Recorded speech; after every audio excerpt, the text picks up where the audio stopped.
Welcome to Thursday Night Knives. Coming up, a new one from Knives by Nuge. I get a primitive. It's pretty awesome.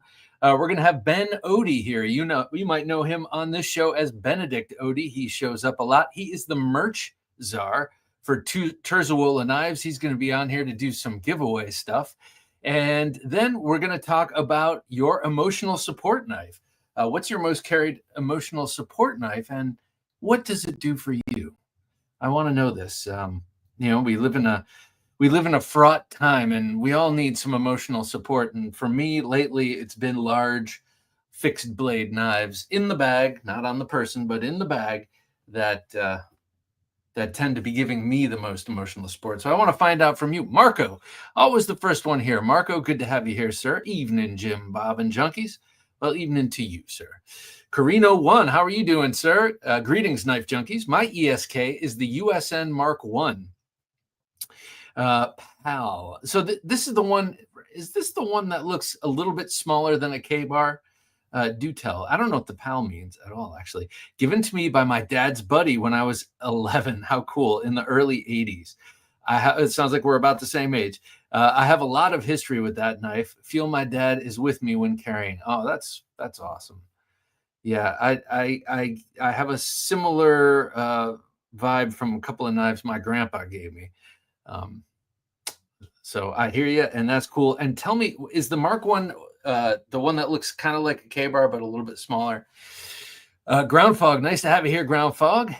Good evening to you, sir, and your creepy skull. Angelo, nice to have you here, Angelo. Greetings. It's good to have you here. Just like it's good to have a knife day. Good evening, Junkalos, he says. My current ESK is an antler-handled drop point fixed blade with rattlesnake sheath accents that I purchased from the Cal Knives show. That and various Microtechs. Oh, very nice. Microtechs are always sweet. You get the fidgety emotional support from a Microtech for sure.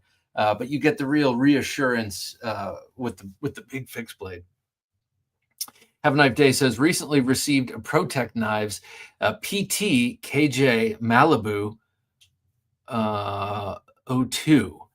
KJ, is this Knife Joker?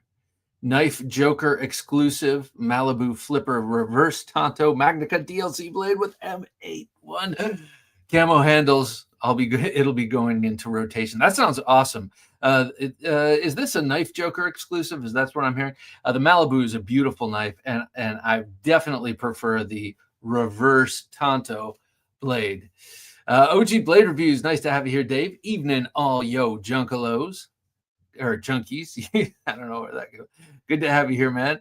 Trent Costello, yes, sir. Spartan blades rock. Indeed, I do love a Spartan blade. I have one on the table here tonight. I have the George Spartan dagger here. This thing is so awesome, so sweet, so well made, and so affordable. Unlike a lot of Spartan blades, this is a high recommendation for anyone who likes a dagger. And this one is full tang, including those quillions. I'm sorry, Jim. Yeah, OG Blade Review says ESK is my Conescraft custom 8-inch commando in Black Bear custom Kydex. Ooh, that sounds awesome. I'm not sure which model that Conescraft is, but I do know that all of his stuff that I ever see, I love. Even the stuff I don't love, like he put out a couple of D-ring knuckle dusting Apocalypse knives recently, and I was like, that's just even a little bit too much for me, but man alive, is it so beautifully done. Everything he does is so beautifully done. It's those Saxes that I love, and I know you've got one of those, Dave. James Hart, nice to have you here, James. Well, it's almost that time again, isn't it? Well, indeed, it is that time. I'm going to pause and take a sip of dark black coffee. Sword XXXY, good to have you here. Good day, Bob, Jim, and Junkies, he says. Well, hello to you, sir, down there in Australia. It's always nice to have you with us. Wonder what it's like down there right now, besides daytime. James Hart says, good evening, all. Everyone sharp and rust-free. Funny you should say that. My not sure if there's a giveaway tonight. There is, and there's a quick flash. We have Ben Oddi coming on. He is the Terzuola knife company. He's Bob Terzuola's merch czar. So he is, and that's his official title with Bob Terzuola. How cool is that? He is the czar of merch, and we've got some merch here to give away tonight from Mr. Terzuola. Trent Costello, what's good, sir? Well, what's good with you, man? I got a lot of big knives out on the table. I know that's your bag. Jay Demeter, nice to have you here, sir. Hello, everyone, he says. Hello to you. Yep, indeed, we're going to be giving that away. And I do not have a knife on the table to give away, though I have a lot of knives to give away. One giveaway per week, I think, is the way to go until I think one of these days soon, we're going to have a Lucky 7 giveaway where we give away 7 knives. We've done that once before, and to 7 different people, that is. So there were 7 knives, 7 winners, and 7 padded envelopes for me to ship or boxes, depending on the size. Nick EDC, good to have you here, Nick. Hey, all, Bob and Jim. Good to have you here with us, man. Springs, what's up, Knife Junkies? What's up with you, man? That's Stevie Ray Vaughan, I think. Jay Demeter says, hello, everybody. Oh, I think we already said hello to you, but hey, I'll say it again, man. Hello. Five Door says, greetings, Bob, Jim, and Junkies. Always a pleasure, Five Door. Driving to Blade, Texas, and listening. Oh, man, that's awesome. I'm going to Virginia Beach this weekend for a volleyball tournament, and that will be cool. That will be cool. Good bonding time with the daughter. Yeah, but you're driving to Texas. How cool. Are you driving in a Citroen? I'm just curious because that's what your logo, your avatar always looks like to me, the Citroen logo. Jeremy Nudrow, nice to have you here, Jeremy. Oh, and by the way, Five Door, let us know what you're looking for, or what you're hoping to find in Texas. What knife you have on your mind. Jeremy Nudrow says, my ESK is my Condor Undertaker Bowie. How funny you should mention that. I was just looking at that knife on Amazon. I have another big knife craving coming up, and it's a little off my usual Bowie big knife thing. And so what do you think it might be? Adrian Fighter 35, nice to have you here with us. Good evening, fellow knife junkies, Bob and Jim. Adrian, to you and quite possibly the wife. Welcome. It's always good to have you both with us. Luck Knives, what up? What up, man? How you doing, Mike? It's good to have you with us. He's been making some cool knives. I mean, he's been making cool knives since he started them, but yeah, really dig what he's been doing. Mike Hauser, nice to have you here, Mike. Good evening, all. Oh my God. I guess I've been reading too many newspapers, too much politics. I almost said Obama check-in. Let me start that from the top, Mike Hauser. Mike Hauser, good to have you here with us. Good evening, all. Omaha checking in. Good to have Nebraska with us. It is beautiful out there. I've been there once, driving through with the family, and man, beautiful out there.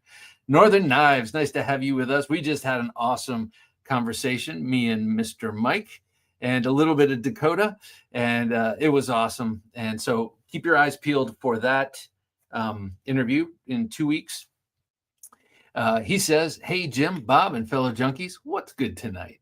Well, lots of good stuff here. I'm wondering if you're smoking a cigar right now. That's what would be good for me right now. But lo and behold, I'm in the house. And I would not remain in the house for long if I lit up a cigar. String says, my ESK lately is the Benchmade 82 Laro Balisong. Sweet EDC Bally. Oh, cool. I've always kind of wanted a Benchmade Balisong. Not kind of, always have.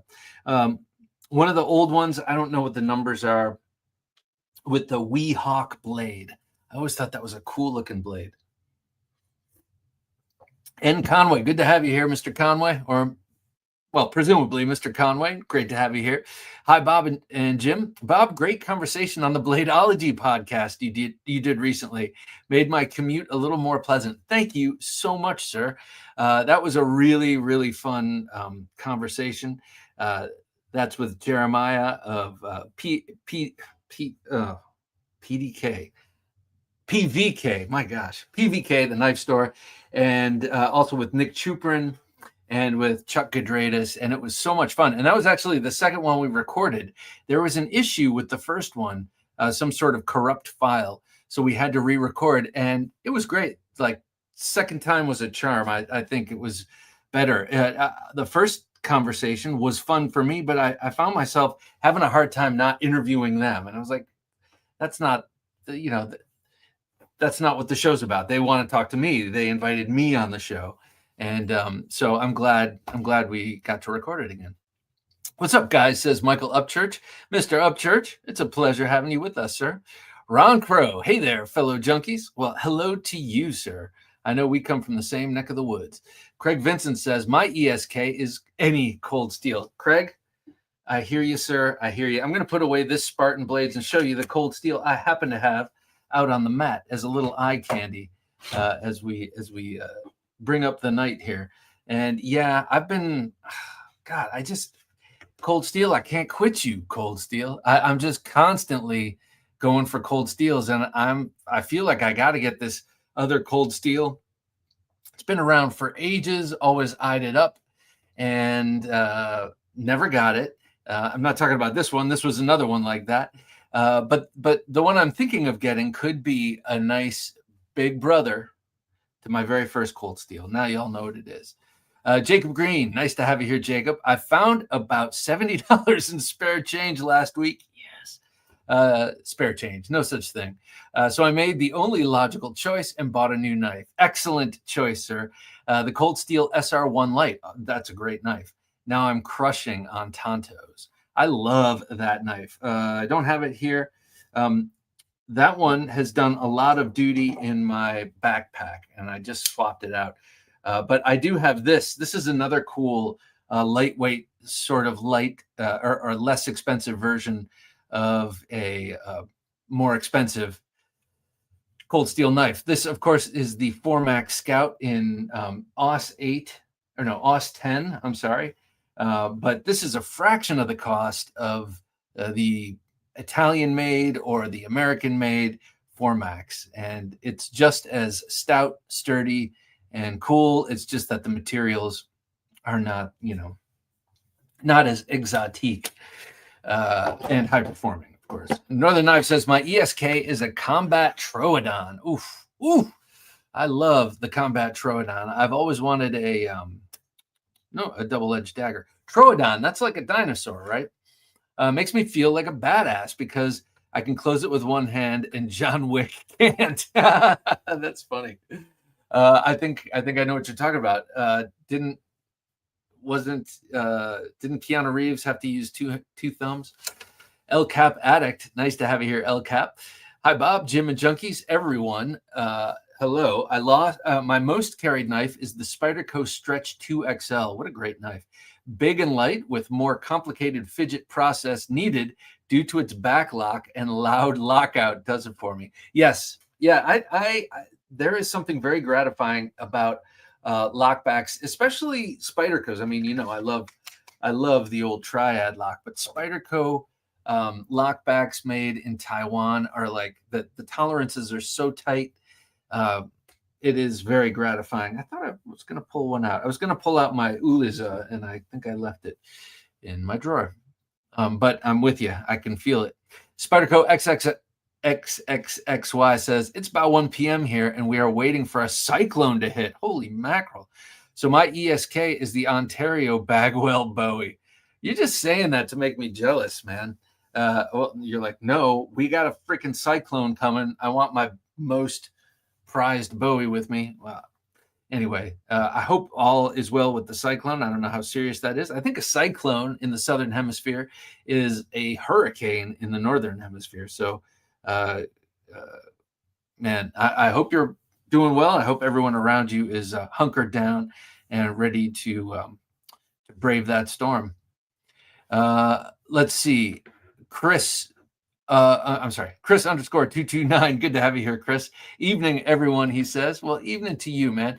I just wanted to mention, I'm going to really show off this merch. It's a couple of pieces of merch here. Some pretty cool stuff from Terzuola. I'm just going to flash this up here because when Ben Oddi is here, I want him to show it off and talk about it. It's a very cool coin. Speaking of John Wick, it's kind of got the gravity of one of those coins. But hashtag knife is what you want to do. Hashtag knife in the chat. will get you into the hopper to win this merch package. Merch, of course, is short for merchandise, and but merch merch is what we're giving away, and it is cool. And there's a cool little story behind it. Ryan Lynch, nice to have you here, Ryan. Good evening, all. Excited for some Terzuola discussion. Shout out to Mr. Oddi. Indeed, he's a cool dude. He just reached out to me. Well, I think he reached out to me on the show 2 weeks ago, and then got in touch with me, and we're very happy for him. It's a cool position to have. And I mean, who doesn't want to be called a czar of something? So, I mean, that's pretty cool. But I'm looking forward to meeting him in virtual person. He'll be on shortly. Luck Knives says, did have a table for Blade, Texas, but had to cancel, sharing a table at a local show instead. I'm sorry you had to cancel that, man. That must have been a little disappointing. But next year in Texas. Robert Strebin says, good evening, Bob, Jim, and all you junkies out there. Well, good to have you here, Roberto. And also, Mike, about the smaller show, I wonder if sales, with a smaller show and less concentration of knife makers, who knows? Maybe you'll sell more. I don't know. That could be cool. Drake Nguyen, good to have you here, Drake. My favorite ESK is the Valor from Tor Knives. Yeah, they have some cool knives. The Jank Shank is cool. I really like that one. And I know that there are plenty of others, but I've never had a Tor knife. Kay Mason, hello, fellow Eichmo maniacs. And in case you don't remember, or in case you are newish to this show, Mr. Mason brought this up with us quite a while ago. An Eichmomaniac is an actual word for someone who loves knives, and I like actual words. Pretty cool. That's the great thing about words. You can be very specific with them. David Blade, nice to have you here, Mr. Blade. My ESK is my Cold Steel Mayhem. The Mayhem. I have not gotten the Mayhem. I have lots of large cold steel knives, but not the Mayhem. Actually, have this one out tonight, and it's such a beauty. James Hart says, my ESK knife is my Cold Steel Voyager clip point with 5.5-inch blade. Excellent. Every time I leave the house, it's in my pocket. Such a great knife. Such an awesome knife. I have this one I brought downstairs. This one lives in the kitchen in this little cubby thing we have for mail, and this breaks down all the big boxes.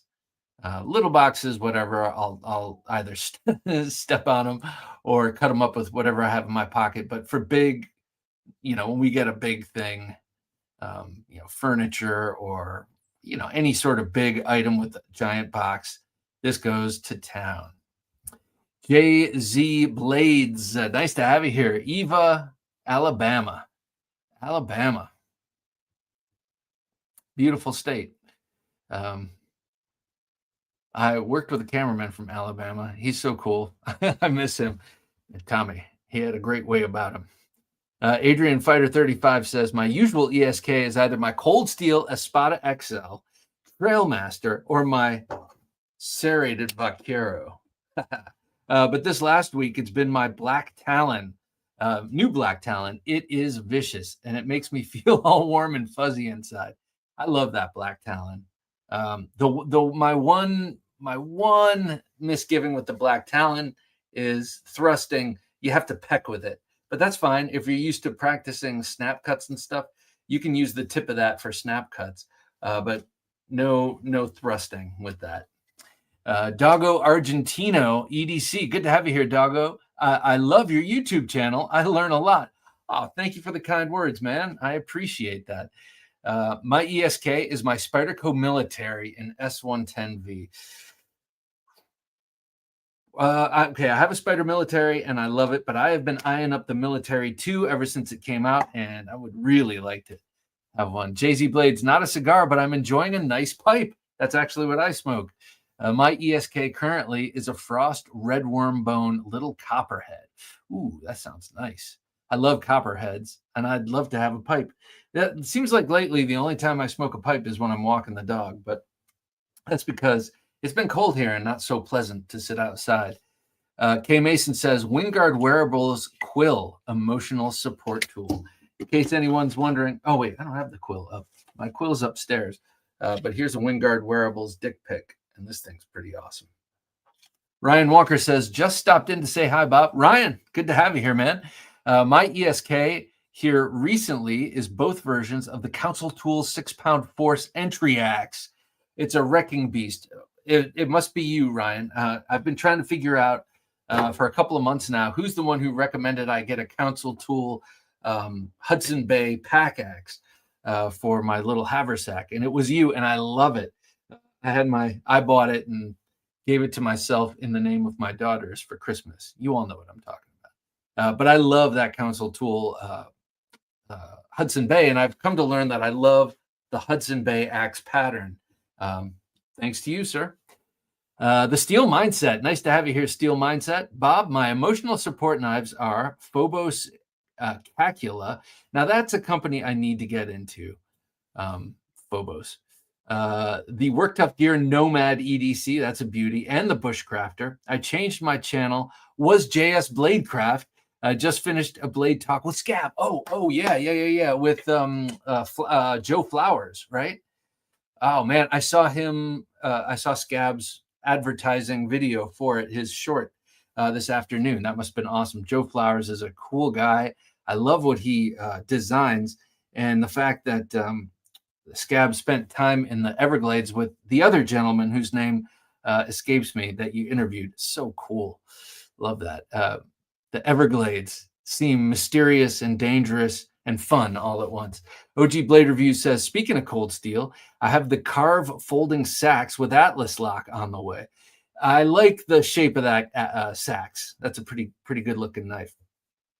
Case Kimball, my ESK is my American service knife, Jefferson. This is the one made by Medford, right?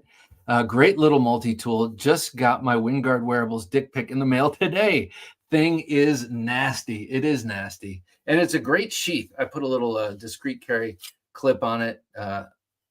It's really a great tool. Great little, kind of do everything tool. This I have found I like carrying the most on the inside of, I have some 511 pants that have cargo pockets on the side, but they're kind of discreet. You can't really tell they're there except there's a zipper. And I like this in there because you can unzip it, reach it, and pull it out really easily, but also not menaced by, this is a pretty sharp little, sharp corners here and a sharp, what do you call it? Like prize section there. So I like having it in those pockets. That's my favorite way to carry this. But just such a cool thing. What do we want to call it? Implement of chaos, perhaps, or chaos reducer. El Cap Addict says, I think most Spyderco lockbacks are Seki City. That's what I meant. Seki City. Yep. Seki City, Japan. One of the blade capitals of the world and of the ancient world, or maybe not ancient, but a long time ago. Solingen, Seki City, Toledo, Cleveland. Donald Fry, nice to have you here, Donald. Howdy, Bob, Jim, and fellow junkies. I guess my current ESK would be my Spyderco Manix 2 XL. Oh man, I love the Manix 2, and I used to have the XL, and I remember I had a deep carry clip on it from Lynch, and that thing is like a barong. That's another one I kind of wish I never got rid of, but I mean, I could say that pretty much about all of my knives, because every knife I've ever given away, I liked when I got it, and I would still love to have it, but not having it, it's out of sight, out of mind. Like if I were to get rid of something on the table right here in front of me, well, we're not even going to talk about it. Timothy Chadwick, nice to have you here, Timothy. Good evening, Bob, Jim, and junkies. Well, Timothy, it's a pleasure having you, man. Craig Vincent says, oh man, my Ritter RSK in purple came 2 days ago. It's such a sweet little knife. I have a range boss sitting in front of my door as we speak. And I'm away from home. That sucks. Well, here, maybe this will hold you. This is kind of the old version of the range boss. This is the Broken Skull. my famous pink broken skull with the pink aluminum anodized snaggletooth MF. I used to carry this thing in the waistband all the time. Haven't in quite some time, but just going through yet another cold steel resurgence. And so had to pull this out. Ed, nice to have you here, Ed. All that said, and Ed being here. Oh, wait, hang on. Let me read Timothy Chadwick. He said, ESK currently the Microtech SBD dagger suite in DLC, concealable, fast, and wide. That is a beauty. And asymmetrical, right? All right. That question posed. Let us now get to a pocket check. What's in his pocket? Let's find out. Here's the Knife Junkie with his pocket check of knives. Front right pocket today belonged to the Mystic, the Kaiser Mystic. Yeah, I love this thing. This is a Paul Munko design. My favorite of his designs. He's done a lot of cool ones, but I love this in a Rex 45. So that steel patina I love, and I need to eat more steak. I think steak is the best patina-er, and hot steak really puts a nice color on a blade. But this one is beautiful with that linen micarta, that thin canvas, thin weave linen canvas micarta. Rex 45. I love the bolsters, love the bolster lock, and just a beautiful knife. This was my favorite knife of 2023, my favorite folder. And it does look like a piece of whaling kit to me. Wait, did I say Paul Munko? Yeah. Paul Munko comes from Connecticut. And this is sort of an homage to the whaling culture up there in Mystic, hence the name Mystic. Love this thing. Mystic is known for their pizza, as you might remember that movie Mystic Pizza.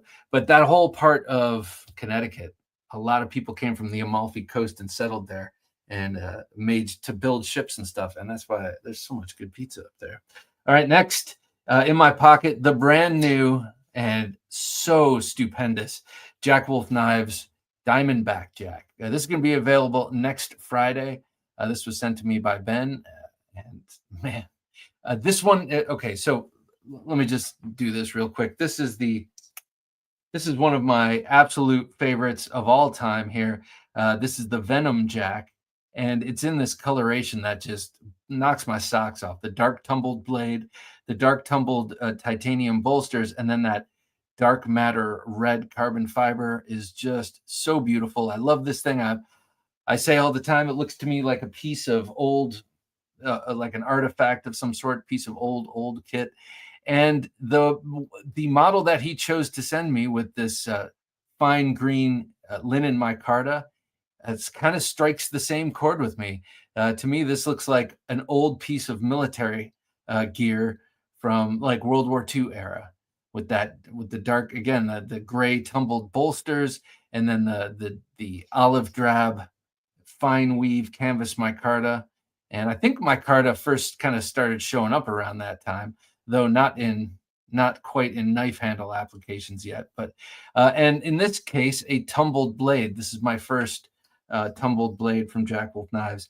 A very handsome combo there. I didn't mean to put two green micarta handled knives together, but man, I'm so excited about this one. This one is ever since Ben first started doing the locking, flipping Jack Wolf knives in the larger size. These are 3¼ inches in blade length. I wanted him to come out with this Venom Jack, and I was very vocal about that. And I am not in any way suggesting that had anything to do with him coming out with this. That is low-hanging fruit because the Venom Jack is just so good. It just really needed this treatment, and I'm so glad it finally got that treatment.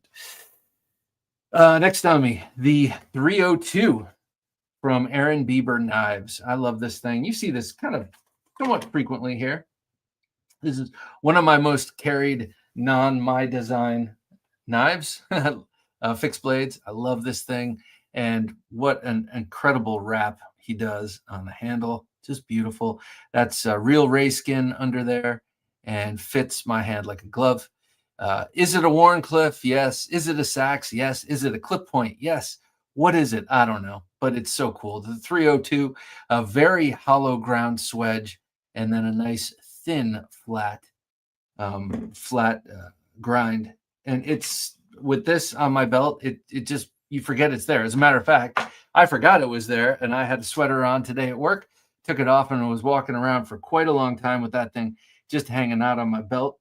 No one noticed, and I didn't really leave my office into the greater part of the building, so there was no trouble with it. But as soon as I realized it, I took it off, and then later when I got cold, because like an ice box there, ended up putting my sweater back on, and the knife went right back on underneath.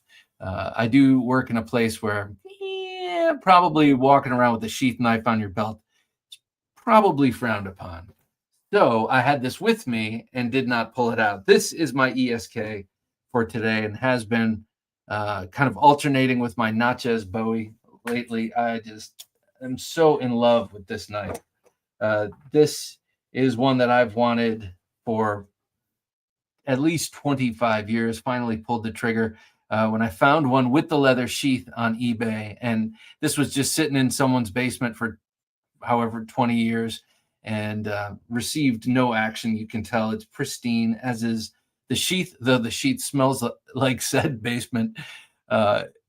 Just beautiful. This one has micarta handles and a crowned ricasso, which is really kind of a little luxury touch there, and screaming double edge blade here with quad hollow grinds and two full sharpened edges.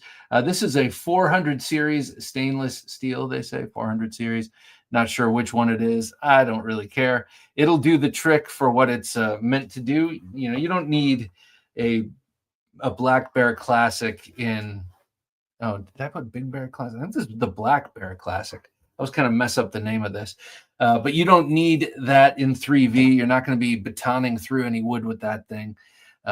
For its fighting knife purposes, whatever that 400 series steel is, especially if heat treated by cold steel, it's going to be awesome. So this is my emotional support knife. This has also been this and the Natchez have been my, and somewhat the Vaquero, but that's usually upstairs, have been my practice knife in the morning. So when I'm between sets of my old man workout, I do Carenza with this. It's so cool. It's so nicely balanced, and I've been into these back cuts, and this thing would do a wicked back cut.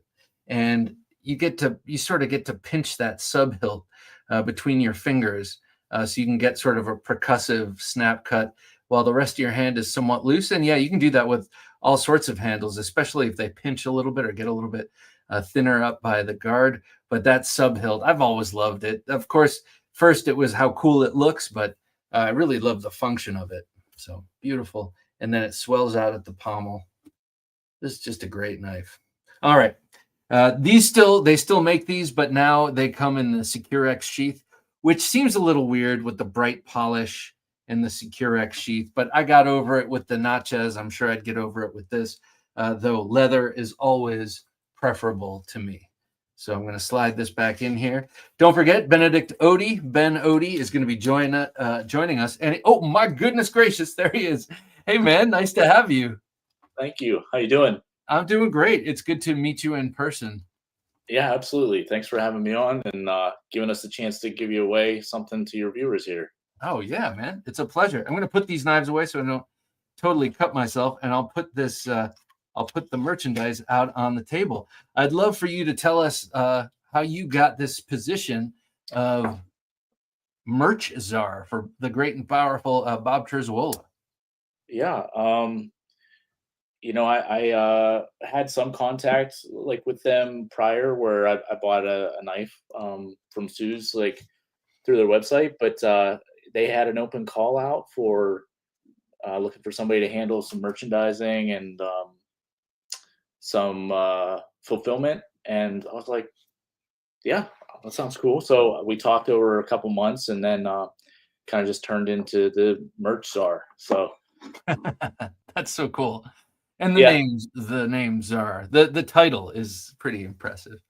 Yeah, it's really cool. It's like a mini little dream come true. So it's a lot of fun. I'm enjoying it. Well, what knife did you get from them? That knife I bought was the TPF, the MKM fixed blade one Ooh, oh, that's beautiful. that they came out with. Yeah. So yeah, that was not a custom, but yeah, that was the one where I had gotten from them early on.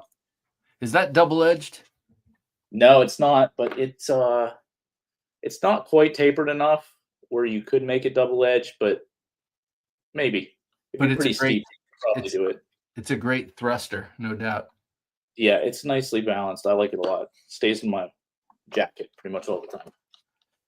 All right, so we're going to talk about this stuff, but before we do, I'd love to hear what you've got in your pocket, what your pocket check is for today, and also what your emotional support knife is. Sure. Today, well, of course, I had to do a Terzuola thing today, but carried the Fox Terzuola OG. God, this was the Christmas carbon fiber LMAX version. Are these still available? Do you know? No, these are not available anymore. But the titanium and the, I believe, black micarta will be coming back in stock soon. So they're doing another run of those. You'll be able to get those on Terzuola.net. Okay. So But yeah, that was my carry today. It's a great knife. So beautiful. That's based on the ACTF, right? That's correct. Yeah, but this is like the production version. Man, and that's a 4-inch blade. Sorry, I keep interrupting you. Is that a 4-inch? It is pretty close. It's like 3 3/4, a little hair less than 3 3/4. Okay. I mean, of blade edge. Right. Yeah. And then emotional support.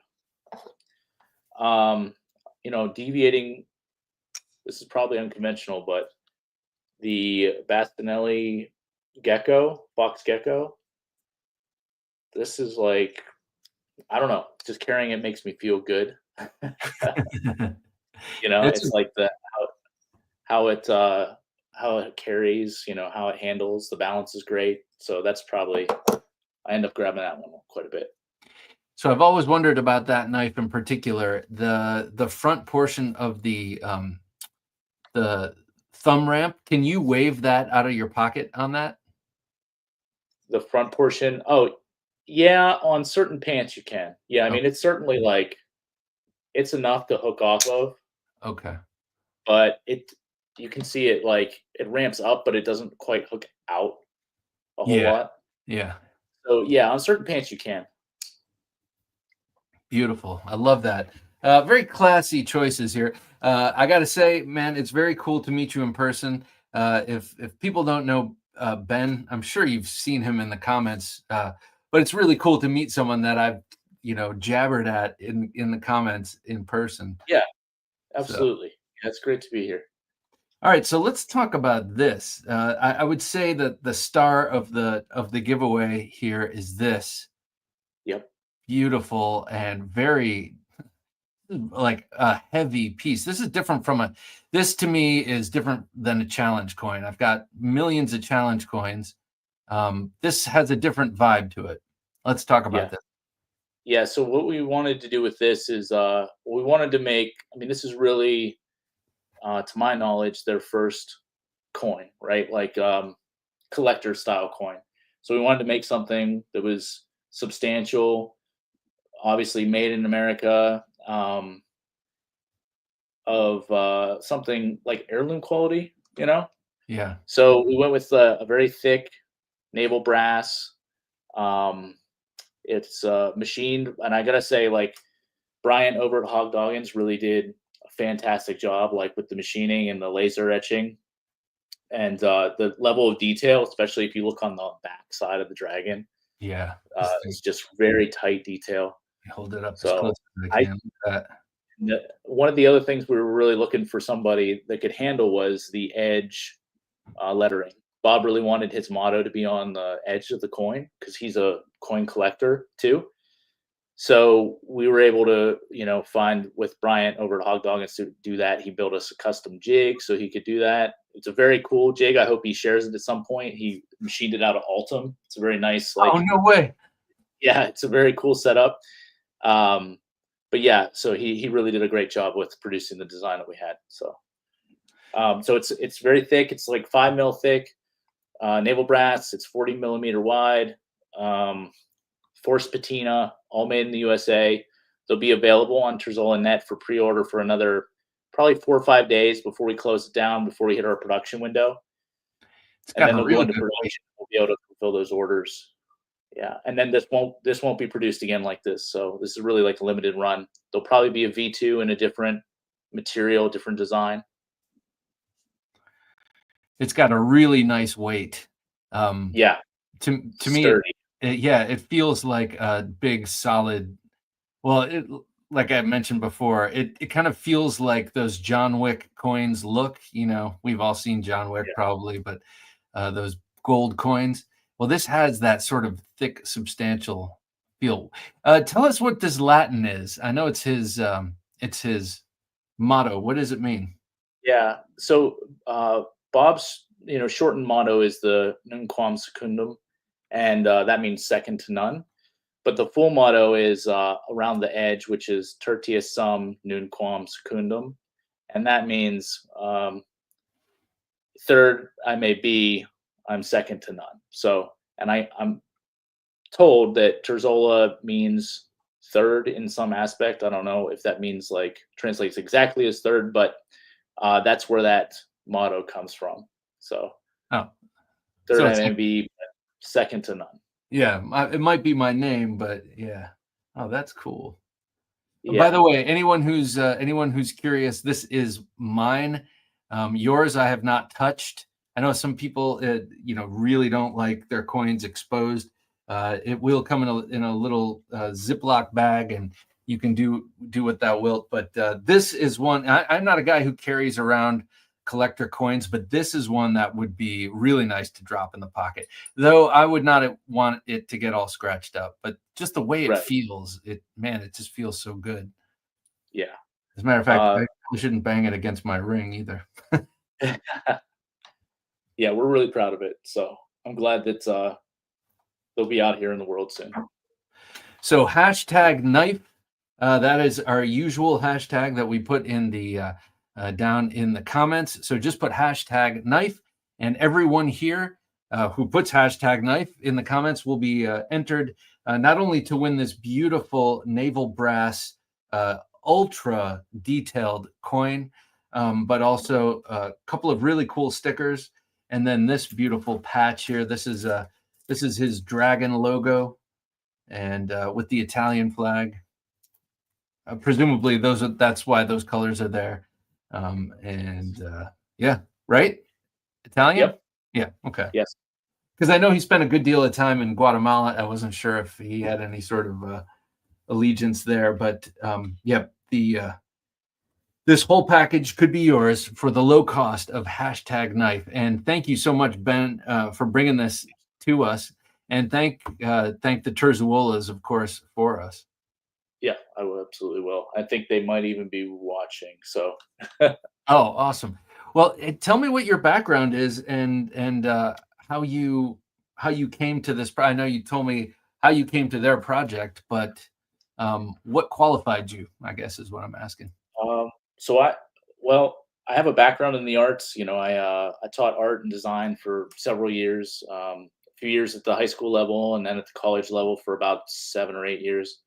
After that, I segued that into like doing commercial design, logos, websites, things like that. And I have my own small business doing that called Badger Bear Design. And through that, that kind of spun into doing this for Bob and Sue's too. So Badger Bear Design. Yeah, I was on your website. You have a lot of really cool products there, and really, really nice design. thank you. Yeah, you're welcome. I'm going to put this right here so that it can be seen. I dig this coin. This coin might just be turning me into a coin guy. Let's see, turn it this way. So here is the logo. I know we're having a little bit of trouble with the knife cam, or with the layout, I guess I should say, but that is where the logo is. Very cool. So, any other Terzuola knives in your collection? Yeah. So, do you want me to show them? Talk Yeah, about them? Okay. yeah. Well, I showed you the TPF. Well, I have two of those. I have the green micarta and then the kind of green carbon fiber one. This is one I really like. This is the Sicilian. This is Yeah. another one made by Fox. It's in B cut steel, What but is I end up E carrying cup? this one a lot. It's very good for camping, food prep. Me and my family, we do a lot of camping, so the knives I carry are usually camping related. Um, let's see, it's Maximo, Oh, yeah. MKM produced Terzola design Maximo. It's in carbon fiber. So this one always reminded me, the blade reminds me a little bit more of his fixed blade tactical knives from I don't know, I guess the 80s or 90s. But yeah, I love the blade shape on this one. Yeah, another great design. Let's see. You can't see here, but like I have like where you have your wall of knives behind you, mine is like up in front. Oh, nice. So here is the you can still find these. This is the light. I believe it's the ATCF light. It's a smaller design. Man, that's a beauty too. Oh, and I see his logo on the pivot. So this is one that's kind of house made or made under the Terzuola. It's not a MKM or another brand. It's No, this was I don't know who the OEM was for this, but this was his design that they had produced beautiful. in his own box and everything. So that's a nice one. It's small, it's easy carry, it's good EDC. While you're looking, I had someone who used to come on this show a lot offer me one of Bob Terzuola's. We all know who we're talking about. Bob T's tactical fixed blade knives. It was a bayonet ground double edge beauty with a black micarta handle and a leather sheath. And it was a little rich for my blood at the time. Now I probably would have made a stretch and bought it, but at the time I was like, you dangle that in front of me, how dare you? Yeah, I think we have the same knife. This is Oh, the yes. This is Yes. This is um, my only Terzuola currently designed anything except for my coin now. And I love this knife. This one gets a lot of carry, actually. I carried this one horizontal on the front, like right near my belt, front mhm. scout or whatever you want to call it. And yeah, this knife is just perfect for that. And I have it set up so that it's on the front like this. I just grab it with my right hand in reverse grip, just in case. But usually Mhm. I turn it around and use it. But I love this thing. This is a great example of a design that flexes between tactical and utilitarian with great ease. Yeah, It's a really useful knife, but in a pinch sort of situation, it'd be wicked too. And I love the dual jimping. Who doesn't like dual jimping? yeah, and how it's sandwiched in between in the micarta. You know how Yeah, there's no you don't see the tang of the blade anywhere outside. Like it just makes it very, very comfortable. yeah. Handsome too in the black and the dark green. Yeah, And Civivi, man, absolutely. they crushed this. I have a new Civivi fixed blade, my only other Civivi fixed blade, though I have a Sen cut that's great too. And this thing is really well produced as well. Just a really, really great knife. The the glaring the Achilles heel of this knife is that it's single-edged, but they did do a very, very thin top, so you could put an edge on there. And actually, Shane Yeah. gave me a guy that's going to do that for me. I've But been seeing you show that one off. That's a cool design. I like that one a lot. it is. I love daggers, and I think Civivi. I like Civivi way better than we. And I mean, even if I were buying $450 pocket knives on the regular, they wouldn't be Wees. They're just a little precious and fancy for my taste. But I just think their Civivi stuff, especially their fixed blade, that Tomashi E is so good. I love it. Agreed. Yeah, that's cool. I have a few others, but they're tucked away at this point. Do you have any custom? I do not. No, I mean that would be someday maybe. So the dream would be a custom ATCF with stag handles, or I think I may have seen like antique walrus tusk or something crazy like that, and a bolster. I just love that material, and on that classic tactical design, it looks so good. Yeah, and if I could plug the fan page on Facebook, there is a Terzuola group on Facebook called for fans of his work. So if people were interested in the custom side of things or even the production side, people are always posting things on that Facebook group. So I would definitely join that. You'll see a lot of interesting Bob designs that maybe you haven't seen other places that people post there. I know that Tactile Knife has an older design. I think it's from the early 80s, and I can't remember what it's called now. Do you know? Mariner? The Mariner. Yeah, I kept wanting to say Yeah. Yeah. The Mariner. Yeah, it's very cool. In fact, Bryant, who did the lasering for the coin, we started our initial conversations talking about what we wanted and everything, and he's like, "I have the original Mariner." I'm like, "You do?" And he's like, "Yeah, and I have the Mariner too." So he was sending me pictures and yeah, he's really into it. So it was neat to see, like, we were dealing with somebody who already was a collector, So yeah, it's pretty cool. Yeah, that is cool. So just a reminder, guys, in a few minutes, we're going to be giving away the Terzuola coin. This is limited edition.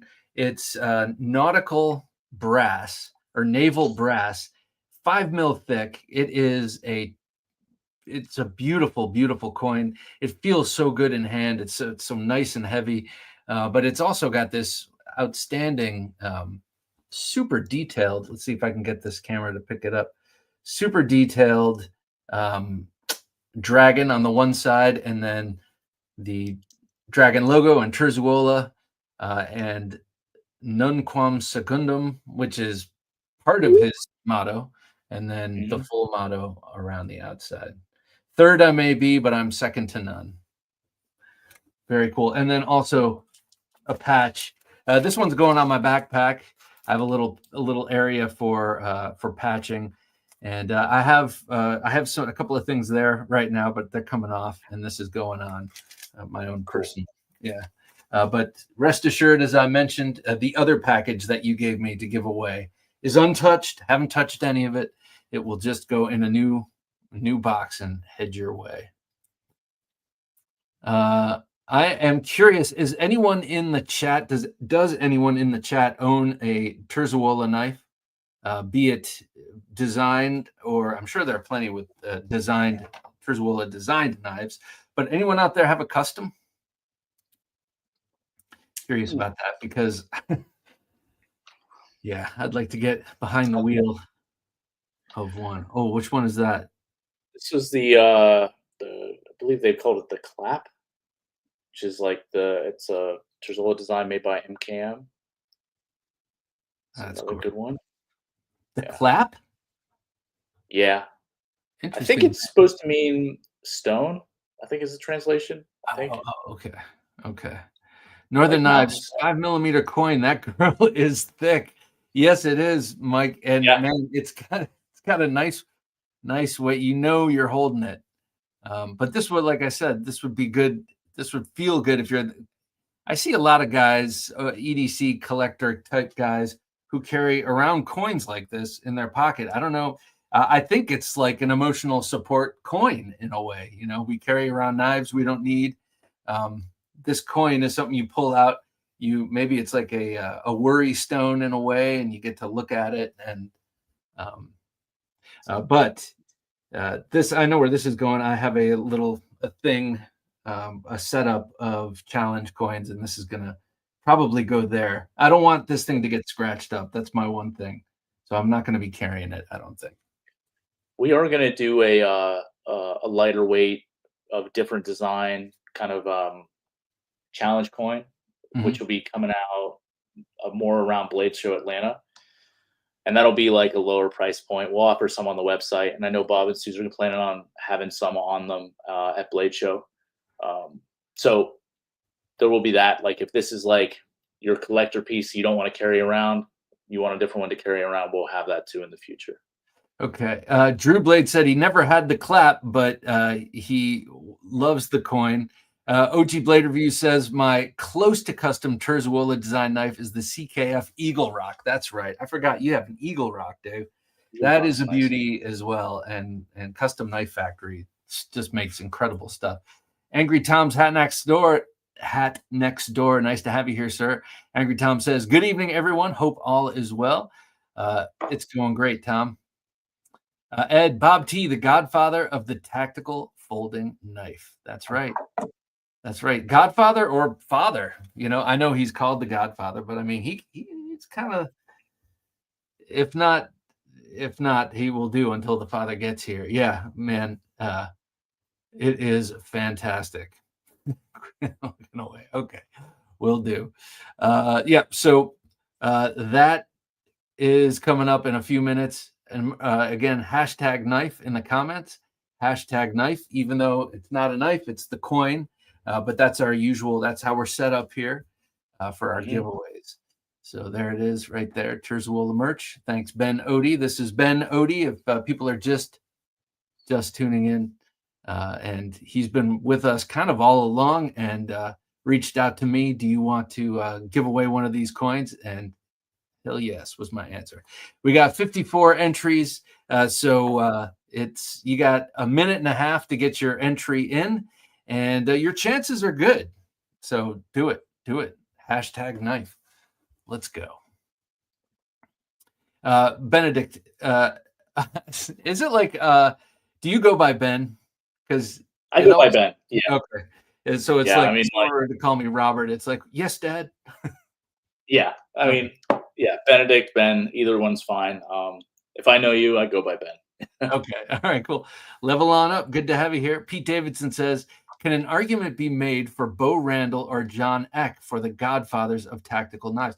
Yes, certainly for either one of those, for fixed blade knives.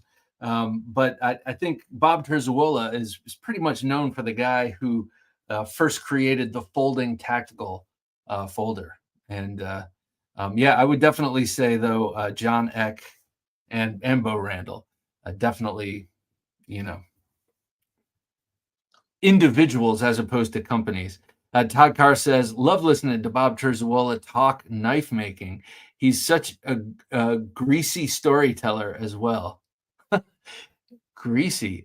Great, not greasy. Stupid autocorrect. I was like, I knew there was something there. I was like, is that what the kids are saying now? Is greasy cool? It's like my daughter. Oh, I look chopped. And I'm like, is that good or bad? She's like, that's bad. I'm like, okay, I can't keep up.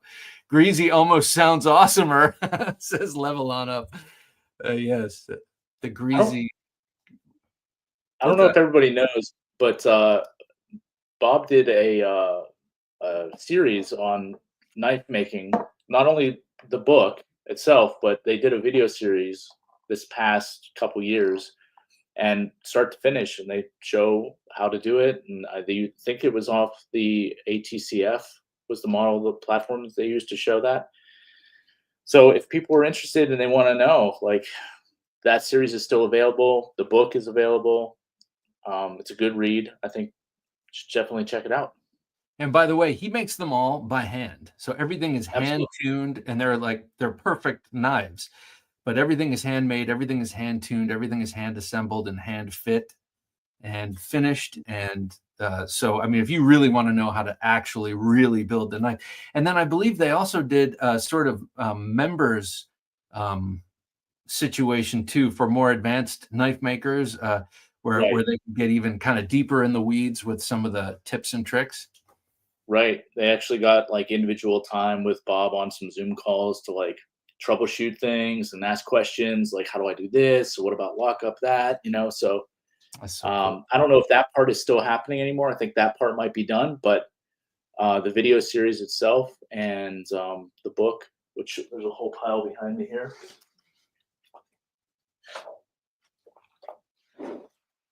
Oh yeah. Oh yeah, we gave one of those away here a little while ago, a couple of years ago. That is a really nice book. Yeah, it's a great book. Yeah. So I know a lot of people have used it as a resource, Oh yeah. And new knife makers. that's like a super generous thing to offer too. That sort of um, you spend your whole life working on something and perfecting it, and then you give it away for free. That's give away the knowledge. That's pretty cool. Yeah, I mean, I come from a painting background, and if you're like want to know what the Renaissance masters did, it's like it, you're not going to find it all. You'll find tidbits here and there. You're going to have to do some digging and some trial and error. Yeah. So yeah, it is very generous. Hell, man, if you want to cook one of my mother-in-law's recipes, you can't get it. So yeah, people are very protective about their process. So Yeah, very cool thing to offer. All right, let's give this away. Let's give this away. How many do we have here? I think in the mid to high 50s. All right, let's bring this up, and I think there's some issue going on with the layout here, but it'll be here in a second. And then we will have you, Ben, count down uh, to spin the wheel. So it's on screen. Apparently, I cannot see it, but Jim says it's on screen, and I believe Jim. Do you see it? I So see hashtag knife. Should I okay, count down? you don't see a wheel like or any sort of yeah. I just see a blue, but there's something going on. No, yeah, I know there's no wheel, but there's also no thing, no random giveaway window like we usually see.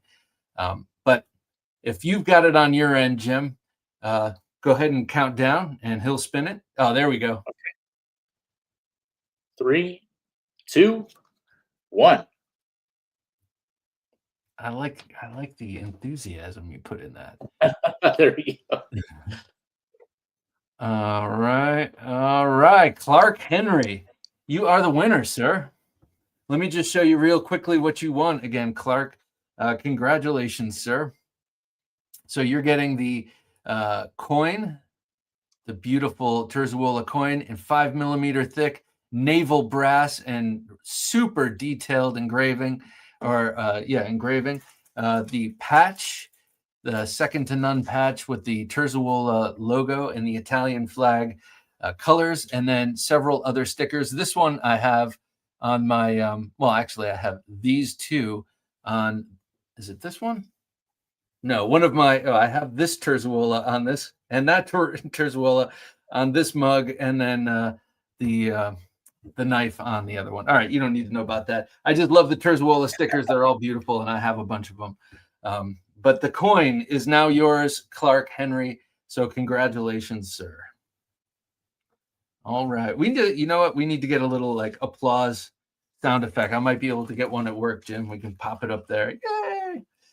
Yay. So awesome. Benedict, thank you so much. Ben, sorry.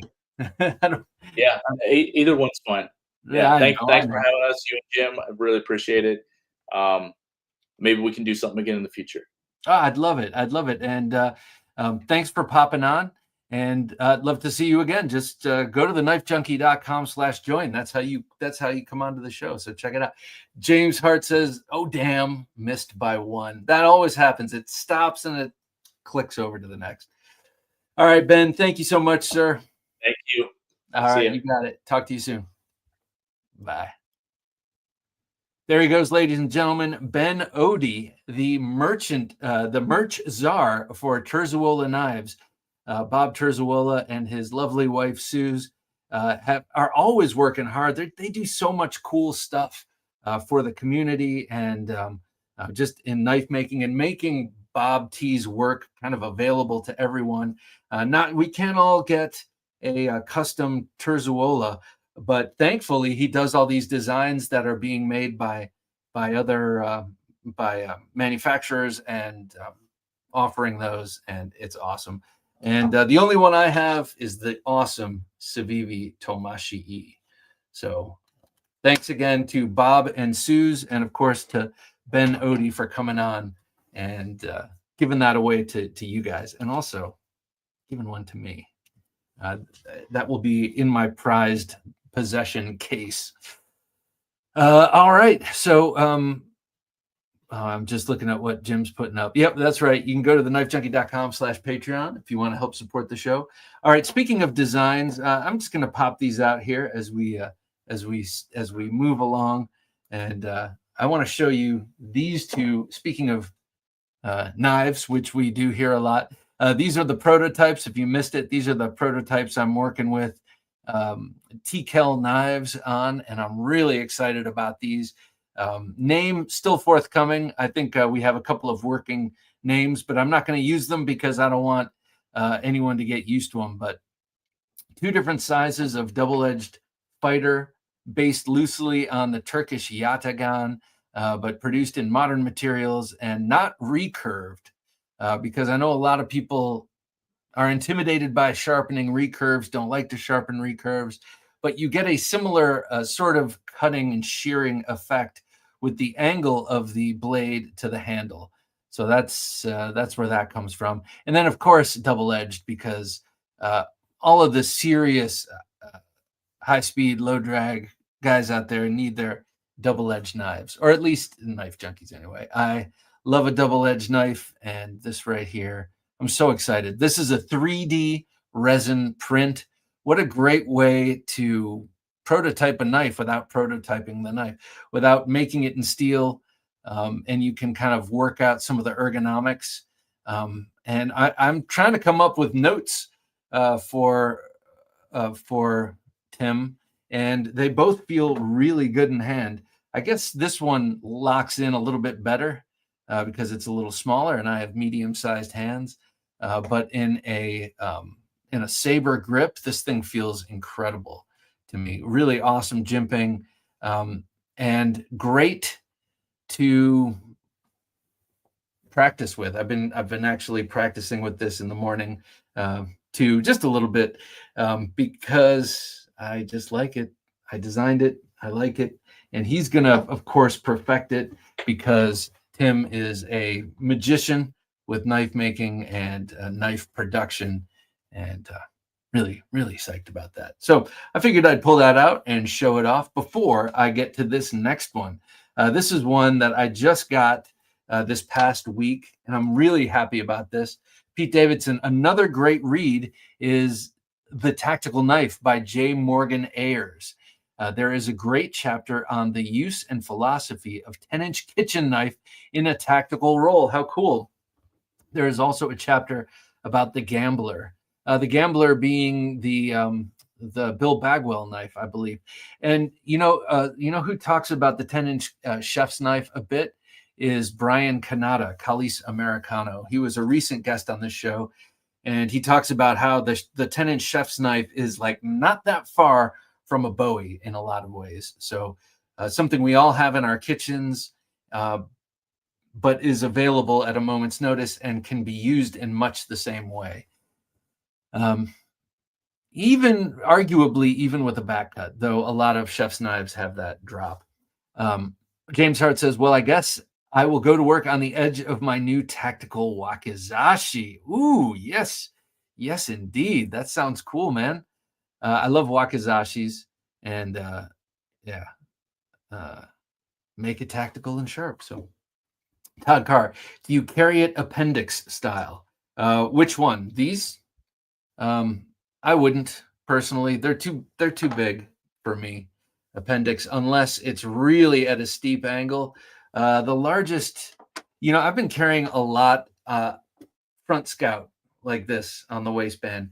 When it's going under the waistband or in the waistband, usually it's 3 o'clock and not so much appendix. I've kind of been flirting with appendix. I have for a while. Certain knives. This one actually rides really nicely appendix. I find that the Elvia also is a good one. So for me, Todd, it has to be a short-ish blade. I don't like sitting down and having it poking around, and and I prefer a rounded handle to be gentle on the spare tire. Can you call out Ben's website one more time? Yes, it is Badger Bear Design. Badger Bear Design, or Bear Badger Design. Geez, I'm sorry. I have it right here. I have a note from him right here. Let me just. Oh, sorry. This is okay. He didn't mention this in this note to me.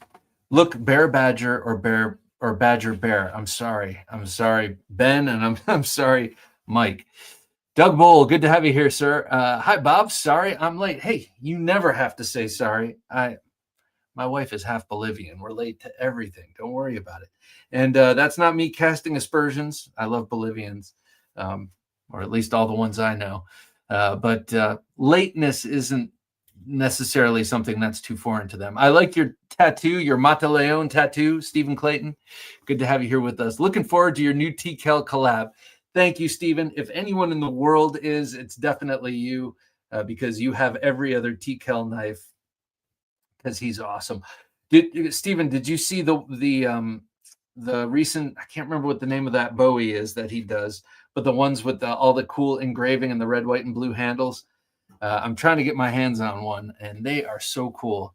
Hopefully the one I want isn't gone. I responded to his text a little late. Strings says, how about the Junkie for the for the knife name? That's not bad. The Junkie. No, here, I'll show you the Junkie. This is the Junkie. Why, you say? Because it's like a kitchen knife. But yeah, I like the Junkie. That's pretty good, man. Pete Davidson says the handle on the smaller knife looks almost perfect for a medium-sized hand. It is actually. Here, I'll show you that's the smaller version, and here is the Agent handle. That's the Agent 001. So about the same size, just a slightly different form factor there. You like that form factor? Makes me sound like a designer. But yeah, it's a slightly different handle, but about the same size. About the same size. It's arguably you get a little more grip on this one because it doesn't curve so much. But if this feels good in your hand, this will definitely feel good in your hand. And then this one here is that much larger. An American Father, nice to have you here, sir. Hello, friends. Missed last week. Hope all is well. Well, we're doing great, and and you can watch on rerun. It was actually a pretty good show. Mark, I'm loving your avatar. You could do a smaller handle on the big one because it's a fixie. That's true.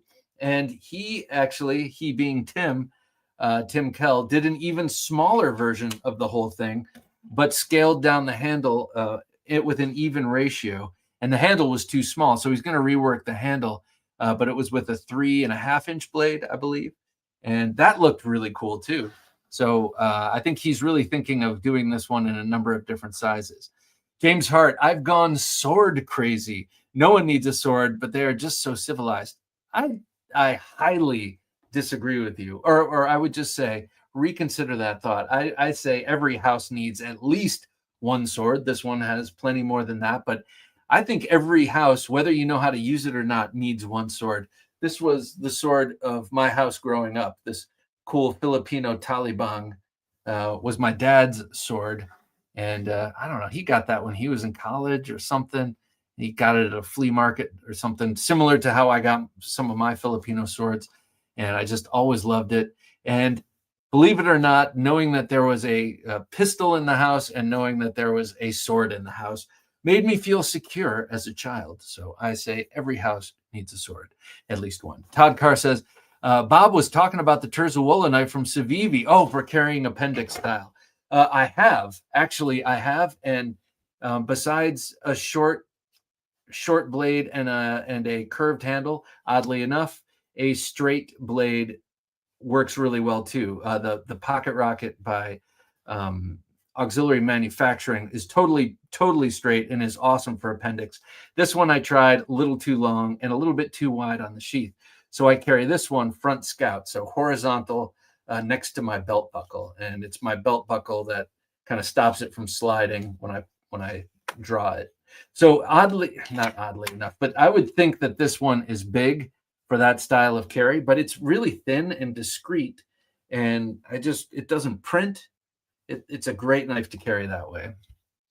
And also placement of this grommet with a somewhat wide IBW strap. It doesn't flop down handle heavy.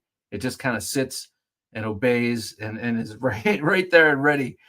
So yeah, and thanks for the clarification. An American Father says, I have a 10-inch chef's knife that I would go to battle with. The chef's knives would be where most of my the chef's knife would be where most of my experience lies. Yeah, I would probably say that's the same for most of us. We're always cooking. We're always Badger Bear Design. Thank you, Benedict. Sorry about that. I kind of had a brain fart there. Badger Bear Design.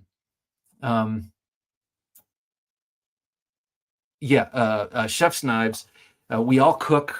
We all have some form of chef's knife, whether it's 10 or 8 inches or whatever. And yeah, we handle them all the time, and they're in our kitchens. And then World War I, they took those knives, put a swedge on them, brought them into battle, did other kind of alterations, and they're just right there.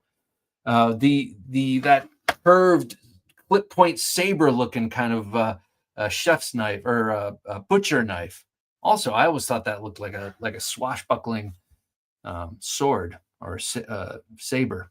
Pete Davidson says, I repaired the tip of one of my chef's knives once, and it ended up sharp about 1.5 inches on the back. Yes, that thing cut so many people when it sat on the bench. That's awesome, man. I had to fix the tip of my Shun chef's knife. It just looks like a regular French style chef's knife, and I dropped it on the tip or something. I can't remember how I broke the tip, but then I put a clip on it, so it's sort of a clip point. It's not sharp though. I like that idea. Pete Davidson, would have been a viable option if the blade was thicker.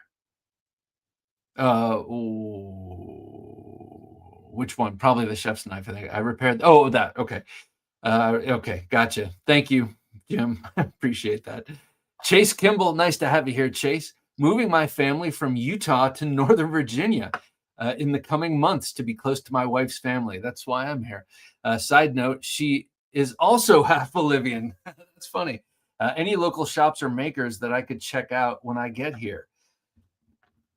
The only local maker I know of was, is now in Missouri, and that was Attention to Detail Mercantile's Douglas Esposito. There was also a guy who was on Forged in Fire, and I went to his shop once. He has like a shed where he does blacksmithing, but not so sure about that situation. But Chase, get in touch with me when you get here, and let's meet up. And Jim has actually been urging me to, or talking to me about doing a meetup, and we want to do a meetup at Blade Show Atlanta. But also, he suggested, why don't you see if anyone's around here? So Chase, it'd be great to meet you and talk about it. I know that in Virginia, down in Frederick, Virginia, I guess it is. Knife Center is down there, and I believe Blade HQ has moved to Virginia. I'm not sure why, and I don't mean to. I'm not dissing that, but Casey, I'm not sure you're talking about Casey.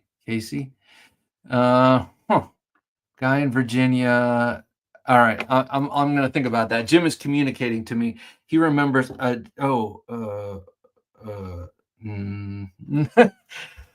Chase, I will think about it.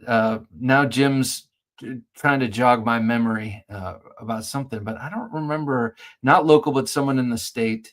But anyway, I would love to meet you, Chase, and talk knives and show off our collections and maybe get a small group together and talk knives. I think it'd be awesome.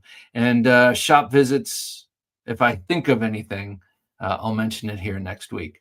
On the Edge 72, nice to have you here on the Edge. Hey Bob, the EF 123 came in a couple of days ago. Wow. Thank you. I gave you a shout in my most recent video. Oh, cool, man. I will definitely check that out. And if I'm not subscribed to you, that would be a crying shame. So let me make sure I do. Yeah, he won the EF 123 that we gave away courtesy of Dave of OG Blade Reviews. Doug Bull, so good to have you here, Doug. Bob, being gone for a while, are those knives your design? Definitely cool. Yes, indeed, sir. Yes, indeed. Oh, let me just bust them out again so I can show you. Yeah, these are my design as interpreted through resin 3D printing by Tim Kell. And we're going to kind of share notes and see what kind of tweaks to make. He is his handles are always awesome, so I'm sure he'll do some cool stuff to the handles. Of course, they will have the where did I put it? I'll use this one. It'll have the grenade grips on them, and he's been doing cool new stuff with the grips. Like in addition to the grenade grip, these little divots, he's been doing some high texture sort of channel down the middle that I have not tried yet. And I'm not sure if it's even offered yet, but I've seen his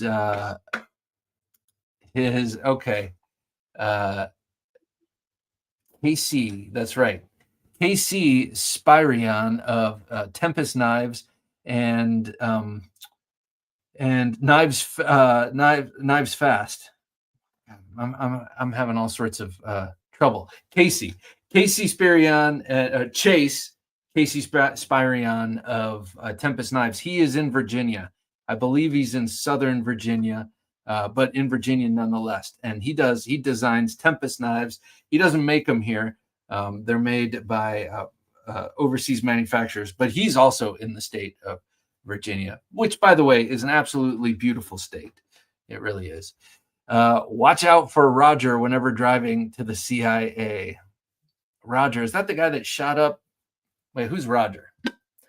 James Hart, I have 11 swords of different type. Excellent. Hey, James, do you have a basket hilted broadsword like the Scottish? I've always wanted one of those. I think they're so cool. Todd Carr says, many EDC fixed blades could double as a paring knife or any chef's knife used for dispatching game and such. Most knives back in the day did double duty in the kitchen and in the field. Yeah, exactly. I think of the Hudson Bay knife. That thing was used for everything, trapping, game, what do you call it? Food prep, fighting. It's a tattoo of the TKL hug sticker I helped him design.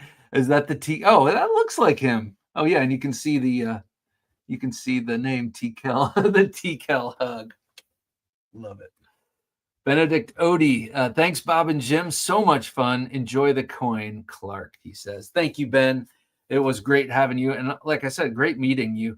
Also a fellow painter by trade, not trade, but by training. I haven't sold a painting in years, but there's a kinship there. Clark Henry says, thanks, Ben, with a thumbs up, because he just won the Terzuola coin. This thing is so sweet. So we're going to keep our eyes peeled for more stuff coming, more merch coming from Ben and Terzuola Knives. He is now their merch czar, and that's his official title, which is super cool. And they'll have more cool stuff coming out. He said a lighter, more something more similar to a challenge coin will be coming out soonish. So we'll keep our eyes peeled for that. War Room EDC, what's up? Nice to have you here, man. Okay, I want to show you this cool thing. Will be Knives Fast. Casey is in Virginia. Yeah, I'm not sure where though. I know I've talked to him about it, but it's southern. It's either southern or western. I guess when you're in northeastern, that's where everything is. Clark says Blue Ridge Knives. Oh yeah, I have not been to Blue Ridge Knives. Clark, are you a Virginia guy too? Would you be interested perhaps in getting together? And it's not just Virginia.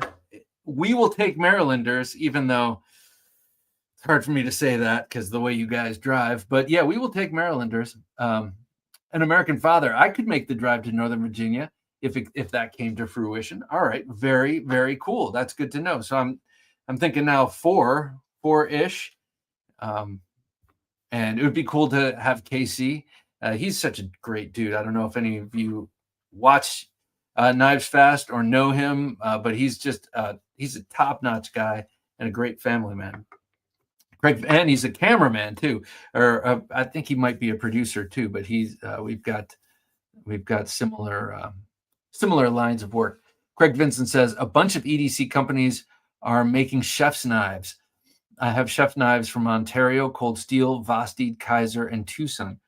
Who did I just see? Oh, Civivi's coming out with one. It's an Ostap Hell designed chef's knife. Very cool. Will be. I've always wanted a musketeer style rapier. Oh yeah, and an English backsword. I'm not sure what the English backsword. Oh, but the backsword is a small one, right? That people carried as sidearms. But the musketeer with the sort of bell hilt, I've always loved that too. Kind of like in the Tom and Jerry cartoons, whenever they drew swords, they were those, and they always look cool. James Hart, yes, I have a basket hilt Scottish broadsword that I carried when I went to Scottish festivals when I would wear my kilt. How cool! And did you carry a big dirk too? They're cool. But yeah, I love the Scottish basket hilted broadsword, and like it's got this full coverage of your hand, and then like velvet on the inside, and like a spiral wire around the handle and all that. So cool. Level on up says, sorry, Bob, it was a terrible attempt at a joke about American Dad, the cartoon show.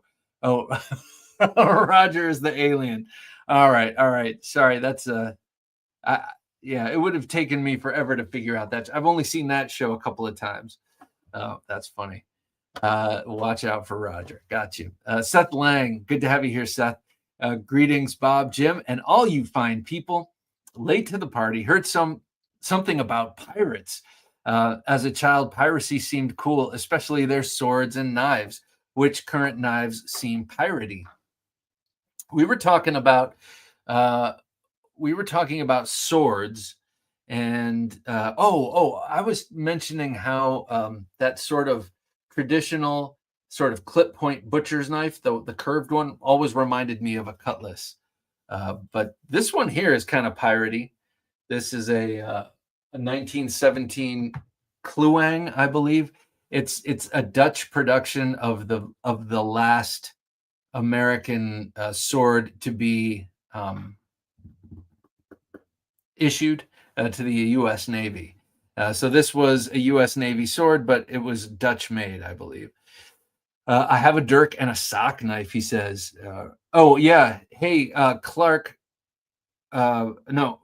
Casey. Oh, actually, Clark and Casey, both of you. But Clark, I need to get you this coin. So please send me your email address. Send me your address to my email, TheKnifeJunkie@gmail.com. Clark, don't forget, send me your address so I can get this in the mail to you, hopefully tomorrow. And then also, Casey, send me an email to TheKnifeJunkie@gmail.com and keep me aware of when you move here. An American Father says, did you just ask that man if he has a big dirk up his kilt? Yeah. No, that was not what I intended. A sock knife. Now, oh my God, sock knife. Ron Dobbins, nice to have you here, Ron. Sorry. The K Junkie, how you doing tonight? I'm doing awesome, man. How you doing? It's good to have you. Thanks for coming to the party. James Hart says, a backsword is a one-edged sword, easier to make than a two-edged sword. And is it short? I'm thinking. I'm trying to think of what the short sword was that everyone started carrying. Like in the late 1700s, even in the United States, and they duel with them and stuff. But they were kind of like EDC swords, and different than something very large and cumbersome. I want to show you this real quick. I just got this from Tom Nugent of Knives by Nuge. And here, I got to take this off. This is a larger version of this really cool knife. You remember the primitive Wicket? I'm always carry this one quite a lot and talk about it a lot. Sometimes it's emotional support. Sometimes it's just my small knife. But this awesome thing, this neck knife, I got it at Blade Show 2024.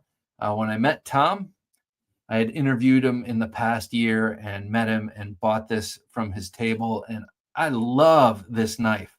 Kind of an unlikely thing for me to love. It's a small neck knife, and I love neck knives, but I don't carry them much. And it's a small sort of outdoorsy, but I love the jute wrap. That's what brought me in. But man, this little knife is super awesome with that Scandinavian grind. And so Tom had seen how much I love that, and he recently perfected his version of the ambidextrous EDC knife sheath. And so he sent me this package, and I'm so grateful. This is the Primitive, and it is a jute wrap primitive. He doesn't do too much jute wrap, he was saying. He loves it, and people who love it, but a lot of people assume it's going to be uncomfortable next to the skin, which, by the way, it is not.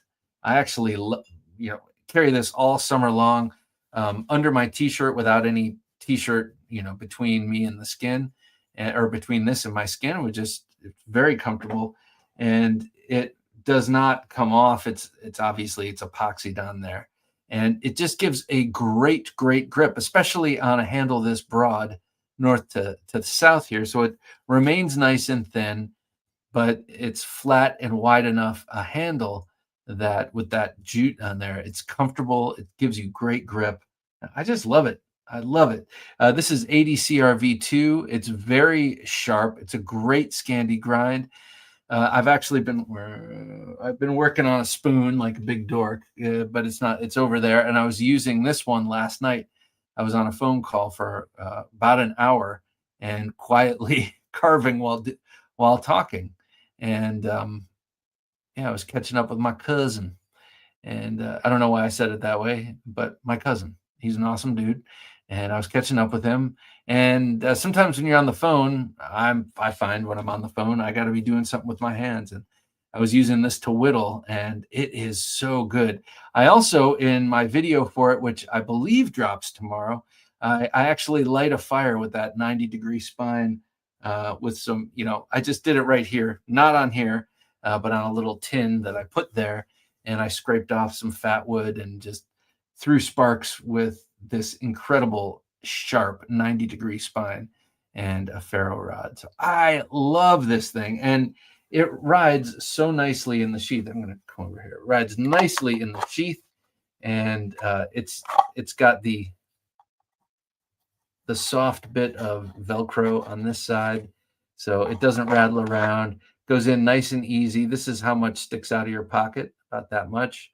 And it draws real nicely. I have found that I am loving these. This is my only other in-pocket ambidextrous sheath.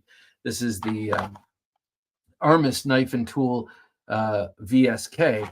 And something about this style of pocket sheath is really easy to draw the knife into the grip you're going to be using. So I'm a huge fan of both of these knives. But this Knives by Nuge Primitive, I highly recommend. And if you guys are outdoorsmen, you got to check out his knives. Follow him on Instagram. He does, I don't know if they're weekly drops or monthly drops. I know he's changing his drop system. I think he's going to a monthly drop. But he does a lot of them in one batch, and not just these two knives. He does larger hunting / outdoors knives, and they're beautiful, and they're just really well done.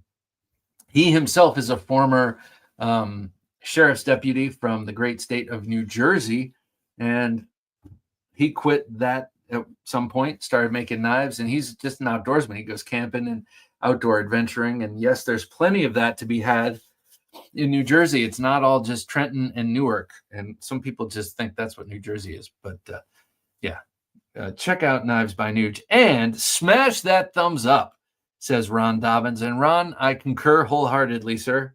Hit the like button. It costs nothing. And if you're here listening to me jabber, you're probably enjoying some aspect of it, probably just looking at all the knives. But Will B says the backsword I'm thinking of is also known as a mortuary hilt sword. That's a cool name, mortuary hilt sword. James Hart, I also have a Germanic. Oh, I like those. I also have two Germanic messers. Messer meaning knife in German, and those were like the family hearth sword. Like I just said, every house should have a sword. Well, that's what those German messers were a lot of the time. They were just like the family sword. Nothing too fancy. A big giant clip point blade with double handle. Cold Steel makes a cool looking one. Gotta say, I've always kind of wanted to get that Cold Steel. They make two different versions now. One's a little bit larger than the original. Pete Davidson says, that universal sheath is such a great concept. How does it carry? Seems a tad bulky for the pocket. It's great for the pocket. Oddly enough, it is great for the pocket. Let's see. This one is larger, obviously. Jeans or khakis. Like it even works well in khakis that have that slanted cut to the pocket. Granted, this one has a taller profile. It's longer.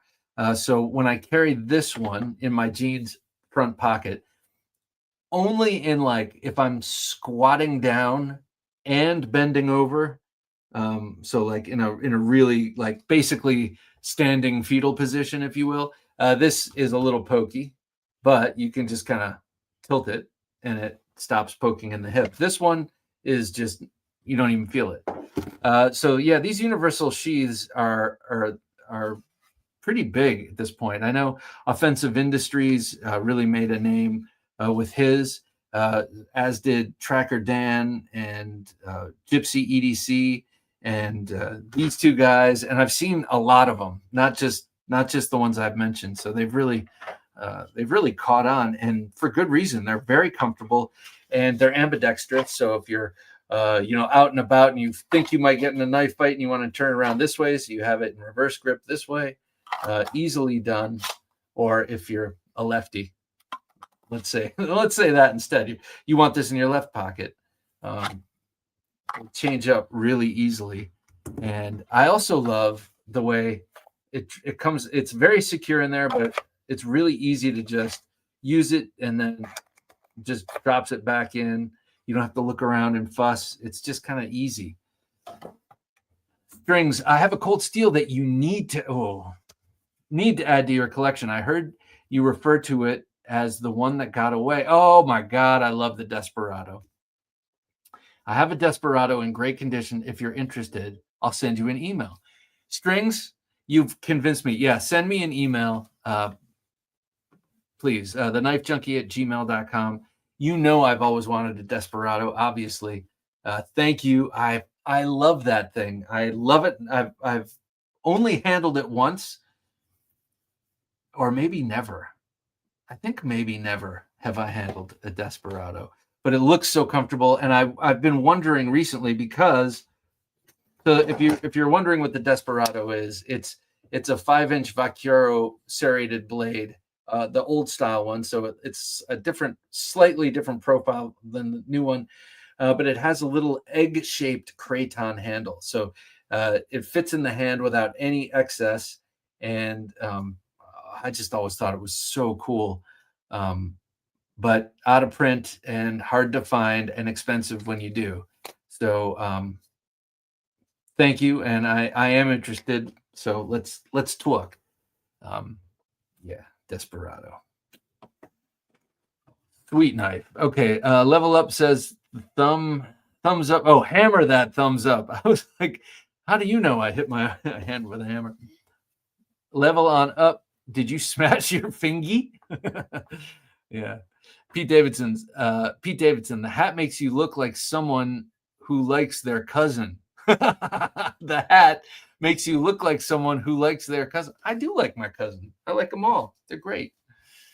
James Hart says, I should do a video for my channel on my sword collection and my tomahawk axe collection. Yes, you should. I'm just a sucker for a nice piece of sharp steel. As am I, sir. As am I. Pete Davidson, do those sheaths print much in the pocket? It depends on how tight you wear your jeans. They don't for me. But you know, they do have a handle that pops up. So I mean, people know that you've got something in your pocket, and of course, you've got the clip that hangs over. Let's see. Go to Justified EDC on YouTube. He's got a lot of these. He's got some Offensive Industries knives in these sheaths, and he's got some. It's like he's had them made for other knives too. So he's a big proponent of this style of sheath. Doug Bull says, Bob, while being out of town so much, I dropped off my windlass Norman Scottish 34-inch blade sword to get sharp. Nice. It is wide bladed. That sounds awesome. Oh, I think I know what a Norman sword looks like. It's a big double quillion. Well, I'm just going on Cold Steel. I know they do a Norman style sword. That sounds awesome, man. Yeah, all swords should be sharp, right? James Hart says, well, the Messer was originally, yes, a sword for the masses, and they could only be made by knife makers. Oh, that's cool. And they came in all sizes. My newest one has a very nice 18-inch long blade. That's nice. That's about 18 inches, I'm thinking. Uh-oh. Uh-oh. My I set my do not disturb, and then it goes off. I don't know why that just disturbed me, but it did. Jammin' Parker, nice to have you here, Jammin'. A little late, but just tuning in now. Hope everyone is having a great night. We'll have to rewatch tomorrow. I highly recommend it, sir. It is a good watch, if I do say so myself. Prefer a fold-over taco sheath when carrying in pocket or appendix carry. Definitely in the waistband and appendix carry. I do too, just because the what do you call it? The overall real estate is smaller. So I do too. And actually, I like making them better. Like it's been a while since I've made a sheath, and I don't see any of them out here. But I like making them like that better also. Ron Dobbins says, the Knife Junkie, I carried Berg blades, nice. Mini Sweeney, that's the one that looks like a straight razor. So it's like Sweeney Todd. Mars Valley carbon fiber. Oh, nice. I know what that is. I have a Mars Valley carbon fiber handled Jackwolf knife. Beautiful. And a rock wall in titanium scales and titanium pry bar today. Also, I picked up a Microtech Annex knife. Oh, cool, man. I always thought that was cool. Does that have that sort of rigid, wiry fob that you can screw into the back? I know that the original Annexes do, but I do, but I'm not sure if the Reich-made version has that. Pete Davidson says, thanks, Strings. I was going to offer my Desperado to Bob out of pity. Now I think I will keep it. You're going to love the egg-shaped handle. So comfy. Needs to be utilized more in knife design. Yeah, it seems it does. Out of pity. Don't pity me. All right. That is a work colleague. Stop texting me.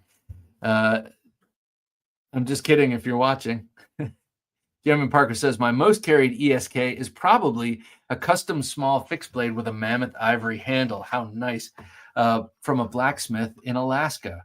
Reminds me of good times fishing and hunting.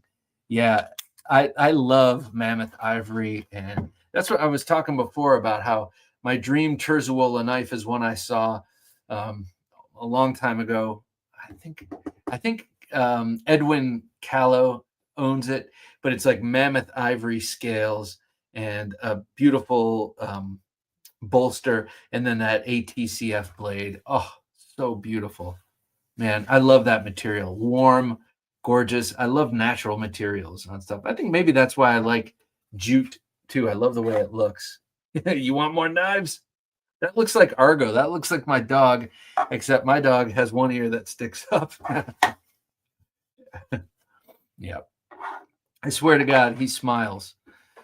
Oh, this is awesome. This is a new design by Jim. You can never have too many knives, said every knife collector ever. And that's true. I like the tote bag. And then there's also a bandana. I like that. Oh, and a beanie, and a t-shirt and a hat and all that. But he puts it up, he takes it away. But I love his designs, and the logos, or the mottos he keeps coming up with are awesome. And it's true. I have, wait, what was that one again, Jim? Said every knife maker. You can never have too many knives, said every knife collector ever. It's true. It's true. It's true. I like that. Cool. All right, guys. So go to theknifejunkie.com/shop and you can check that out. And that helps support said design efforts. This kind of talent don't come for free.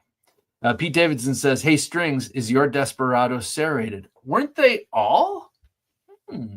Yeah, Pete Davidson, it's serrated Vaquero with a thicker grind than the modern blades. It's super cool. Yeah, it looks more like the Vaquero Grande. My favorite pizza place ever, says Ron Crow, when I was growing up, was called DeMarco's. I make pretty damn good pizza. It was on 185th Street, and there was one on Mayfield Road in Cleveland, Mayfield area. Any relation? No, unfortunately. DeMarco's a pretty common Italian name, and it was there on Mayfield Road in Cleveland, Mayfield area. I know Mayfield Road, and I know any relation? No, I'm pretty sure no. I would know that. 185th Street. So that is, my dad would know that area better than I. How cool. I think it's cool, Ron, that you and I are from the same neck of the woods, but how cool that your favorite pizzeria was called DeMarco's. Hey, it just stands to reason. I do make a mean pie. I haven't made my own crust in a while, but next time we have pizza, I am, because I dusted off my old pizza recipe book, and it's got a whole bunch of different. I used to make just one pizza dough recipe, but I want to explore because I'm into making bread now, and pizza dough is the ultimate form of bread. Todd Carr says, up from there is saying size like artisan. Up from there is say size like artisan sea snake or cold steel mini tack Bowie, as they are larger but still slim. Then up to something like the SPK, the Steingraber Performance Knife Sasquatch or Shark size, which is a bit thicker. I love all four. Well, I don't have the Sasquatch, but I love all four knives that you just mentioned there. And that mini tack Bowie is great because you get a decent, almost 4-inch Bowie blade with very little handle. And we're talking Desperado. It's kind of similar in that it's got a handle that kind of buries within your hand, but it's still very strong grip. Pete Davidson says, the one thing I don't like about the Desperado is the sheath. Poor retention and a weak plastic clip. Would have been sweet in a period leather sheath. Yes, I miss their leather sheaths, man. I really do miss their leather sheaths. That's why I held out and found a great deal on this Black Bear Classic. String says, Pete Davidson, I know he will love the Desperado as much as I love it. Would be cool for him to have one. Yes, it would be cool for me to have one, but Strings, I don't want you to take away from me. No. I don't want you to give to me and take away from you. I mean, I I will find one. But if you want to sell it, definitely let me know. Knife Junkie. Oh, this is me. Any interest in a meetup at Blade Show? That's another thing, or a local meetup in Northern Virginia. Let me know. I think it'd be really fun. And we can show off our stuff and just meet you guys in person. It was so cool for me to meet Ben tonight in person, having seen Benedict Oddi in the chat for so long, to finally meet him. It's awesome. I love it. And not only that, but if you see me at Blade Show or anywhere, but chances are it would be at Blade Show, come up and introduce yourself to me, because I don't know what you look like, except for a couple of you, and you know what I look like. So come up to me and let's talk. Craig Vincent says, Bob, I believe you've seen an example of my duct tape knife sheath making close up. Some people just shouldn't be allowed to attempt it. Yeah. Well, Craig, yeah, that's right. Because Craig sent me this awesome kukri, and he sent it. It didn't have a sheath, but he made like such an awesome cardboard, paper, and duct tape sheath that it's still that's its permanent home. It's a great sheath. As a matter of fact, I have to take this back to work, and I was going to do one of my quick sheaths with paper and duct tape. But yeah, yours is superb. James Hart says, well, good night, all. James, have a great weekend, sir. I have had a long day, and I will have another long and cold day tomorrow. See you next week. Hey, take good care of yourself tomorrow. Stay warm. Have a great weekend. And thanks for coming, man. It's awesome having you. Always awesome having you. And I hope you got that wakizashi good and sharp. Doug Bull says, Bob, today is the anniversary of the fall of the Alamo. No kidding. Well, in that vein, let me pull out 3 really sweet cold steel Bowies. Ed, I'm in Fort Worth right now. Let's meet up tomorrow. All right, cool. See you, man. Here. All right, chill. Oh, no, not Blade Show, Texas. I'm sorry. I'm not going to Blade Show, Texas. We were talking about Blade Show, Atlanta. I'm sorry. I just got what you were saying. That would be awesome. Peterbilt Knife Guy, so good to have you here. Evening, everyone. Evening, Peterbilt. I'd love to have you on the show sometime. Talk about, your channel. Talk about what you've been doing. I love the nail test, but I love your stuff, your channel. So if you're interested, I'll reach out to you. But it's good to have you here, and I'm surprised always by some of the results you get, especially that Gerber. I was shocked by that. I was assuming the Gerber would just fall in half. But yeah, here's to the fall of the, well, that doesn't make sense. But here's to the Alamo. Just remember the Alamo. That's what I'm going to say. With these sweet and special cold steels.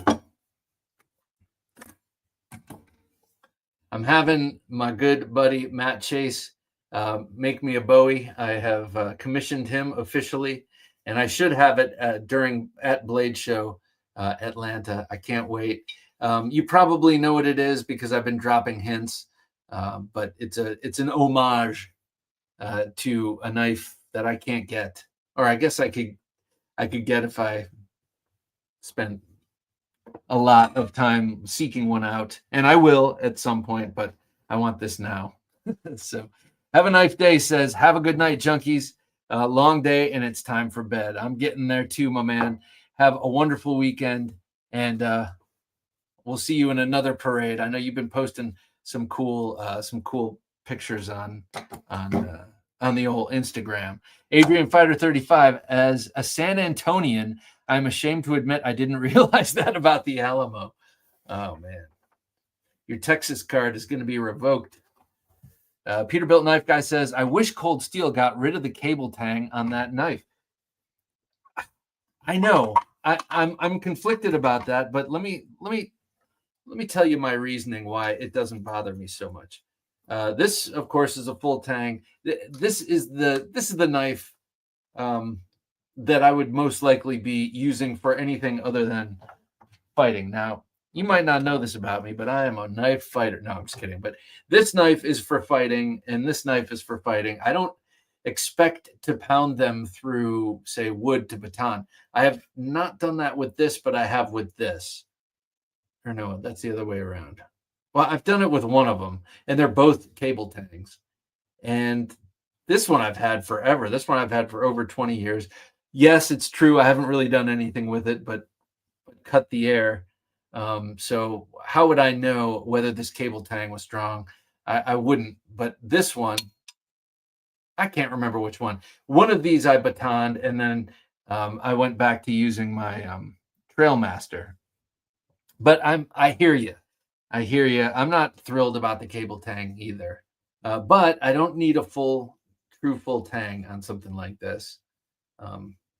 Just a rat tail with a screw would be nice, you know. Cable tang I don't understand but I want to chop with it. I don't understand that because it seems like a lot more effort and a lot more process to make a cable tang. But I think part of the reasoning behind it is that it's supposed to absorb shock, or is that just BS? Northern Knives, had a great night, junkies. Thanks again. Fun as always, Jim and Bob. Thank you, Mike. And keep your eyes peeled. I have a great conversation coming up with Mike on the Knife Junkie podcast 2 weeks hence. I believe it will be coming out. So definitely check it out. Ben says, I'll be at Blade Atlanta. Hope to see some of you junkies there. Absolutely, man. And now that I know what you look like, I'll keep my eyes peeled for you, Ben. Pete Davidson, cable tang seems okay. I would be more concerned about the strength of the handle material. Yeah, this faux cocobolo, which is what they called it, always had this crack since the very first time I got it. And I think it's because they tightened it too much or something. But, and for a long time, I was like, I got to send that thing back. But I got this 20 years ago or something like that. And I didn't know how to do anything. I could just barely order stuff off the internet. But like sending it back almost seemed like an impossibility. So now it's just a part of its charm. Craig Vincent says, signing off early. Thanks, Bob and Jim. Good night, junkies. Craig Vincent, you're only signing off 2 minutes early because it's about time. It's about that time. Ron Dobbins says, the Knife Junkie, have a great night. Talk to you next time. Later. Ron, thank you, man. It's always a pleasure. Thanks for joining us tonight. And the pleasure is mine. I get to sit. I get to hang out. Get to talk with you guys. I get to wipe my knives down. Yeah, be sure to subscribe to the show if you're not. Subscribe to the channel. Hit the like button on your way out. That'd be nice. Gotta love a nice coffin handle. You're right. Especially this one, right? Nice one. Ron Dobbins, good night, everyone. Good night, Ron. Take care. Adrian, thanks, Bob and Jim and fellow junkies. Good night. Another great, fun show. This show strengthens marriages. Yes. I love that. I'm going to tell my wife that. She'll be like, doesn't strengthen our marriage. You haven't been up here on a Thursday night in 5 years. No, I'm just kidding. She loves it too because she gets to watch whatever she wants on her. It works out for marriages. I like that. All right, Adrian, Adrian and Mrs. Fighter, have a wonderful evening and a great weekend. Paul Mills, good night, everyone. Good night to you, Paul. Great having you. Level on up. Good night, friends. Good night to you, sir. Edgy American, good night. Shane, fine evening, sir. I love the stuff you're posting. Beautiful. Can't wait. Can't wait. Episode 577 of the Knife Junkie is Jack Billings of Shed Knives, who has made some big changes and evolutions, and we have a great conversation. So be sure to check that one out. That comes out on Sunday. All right, everybody. For Jim working his magic behind the switcher, I'm Bob DeMarco saying, until next time, don't take dull for an answer.